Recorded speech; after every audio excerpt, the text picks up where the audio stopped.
Bueno, hola, me llamo Concha y voy a hablaros fundamentalmente de la manera en que la lógica se ocupa de la verdad.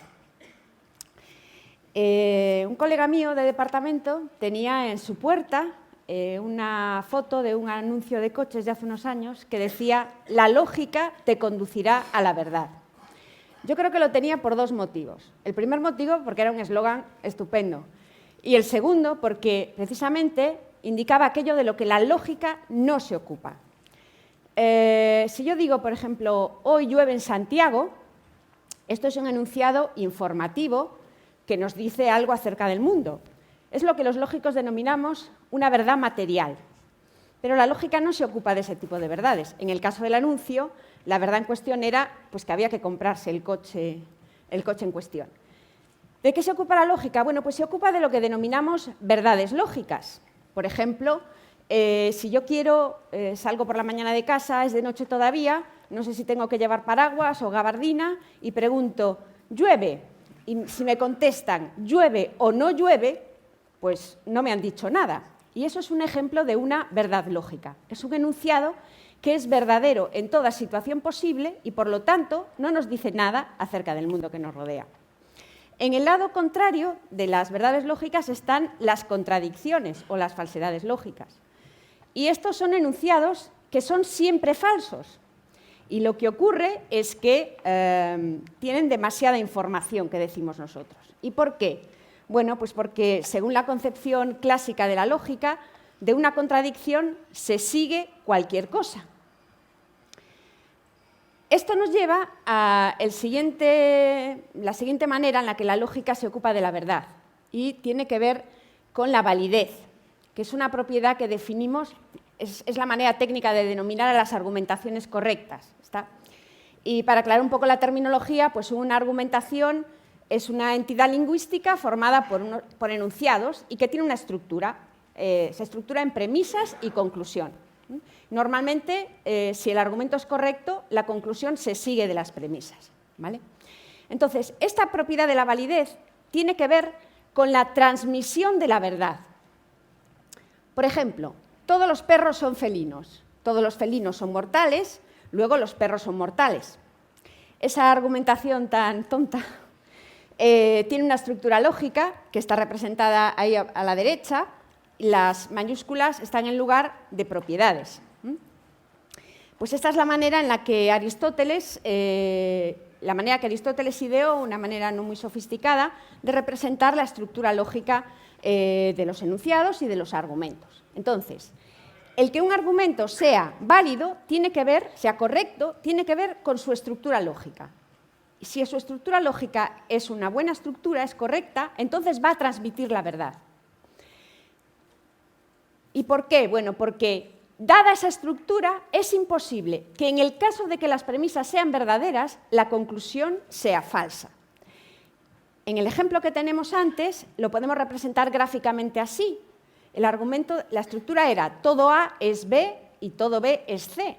Entonces, es obvio que si las dos premisas son verdaderas, si es cierto que toda entidad que tiene la propiedad A tiene la propiedad B y que toda entidad que tiene la propiedad B tiene la propiedad C, pues necesariamente toda entidad que tiene la propiedad A va a tener la propiedad C.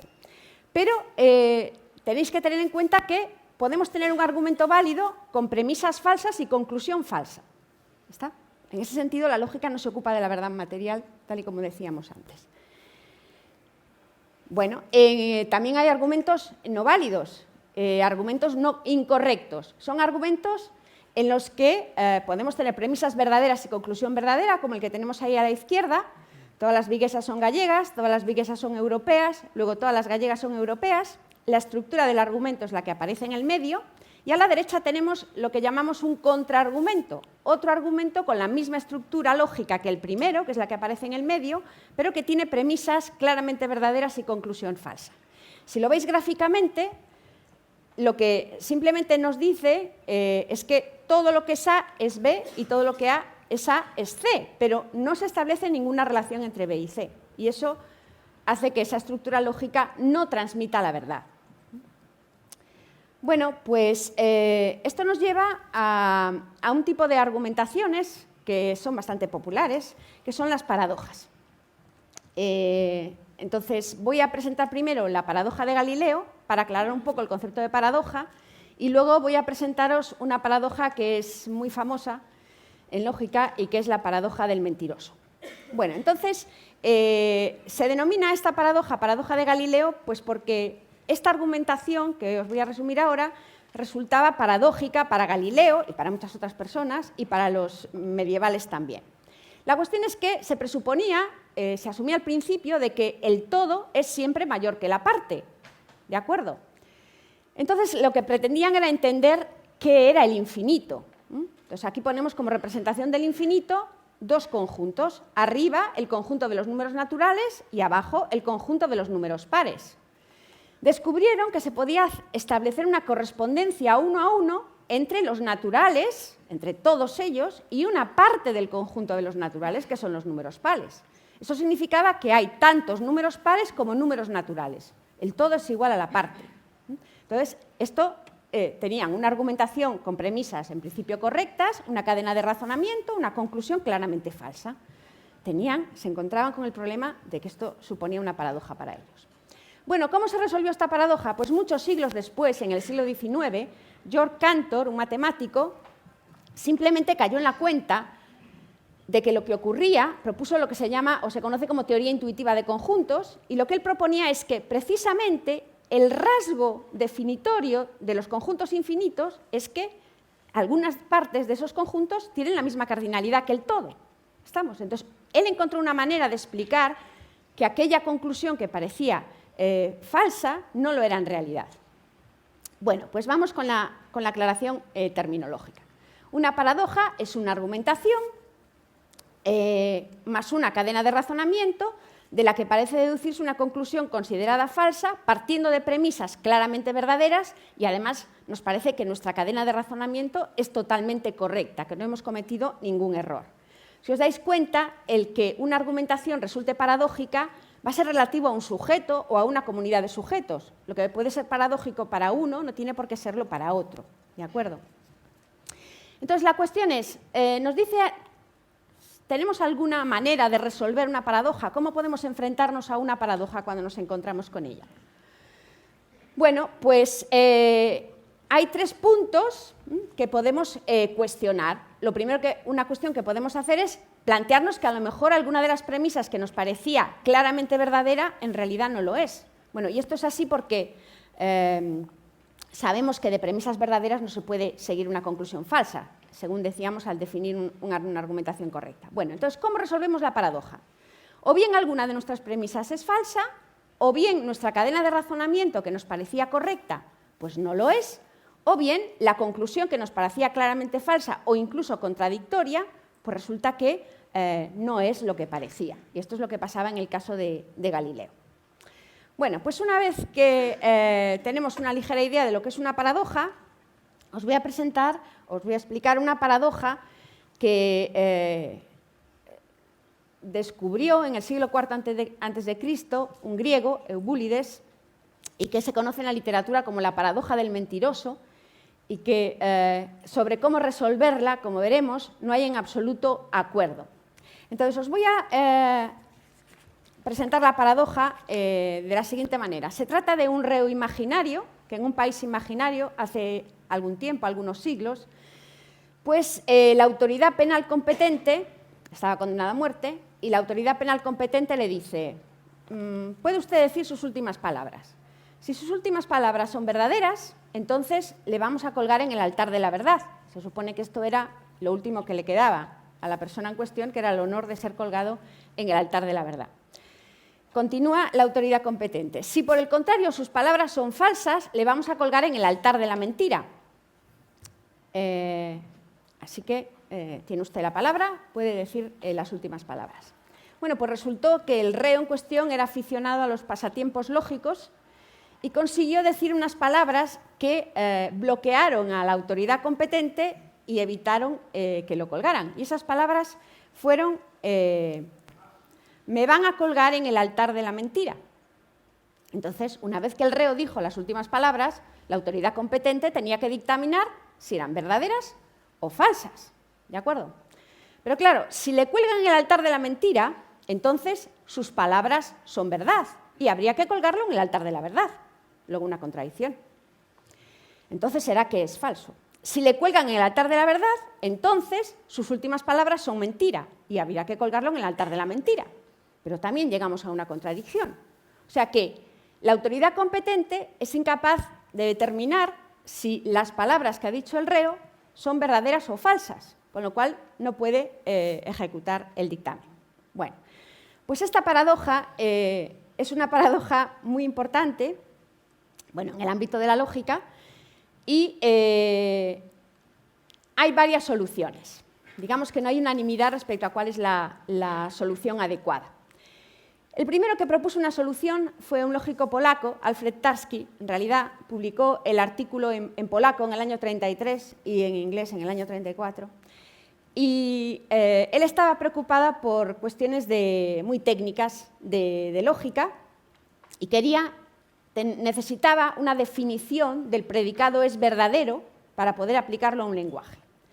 Y lo que él descubrió es que no había manera de tener un único predicado, sino que si queríamos tener una definición del predicado es verdadero que fuese consistente, es decir, que no llevara contradicción, teníamos que tener un lenguaje, vamos a llamarle el esucero, en el que hablamos del mundo. Y verdadero en el esucero tenía que ser un predicado de un lenguaje que hablase de ese lenguaje.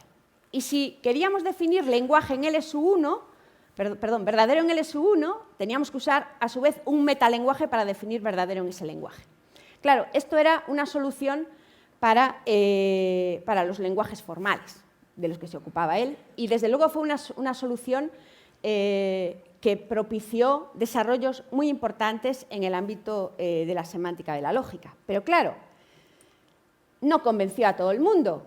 Saul Kripke, por ejemplo, es un lógico americano. Lo que no le convencía es que en el lenguaje natural tenemos un único predicado es verdadero. No necesitamos esa jerarquía.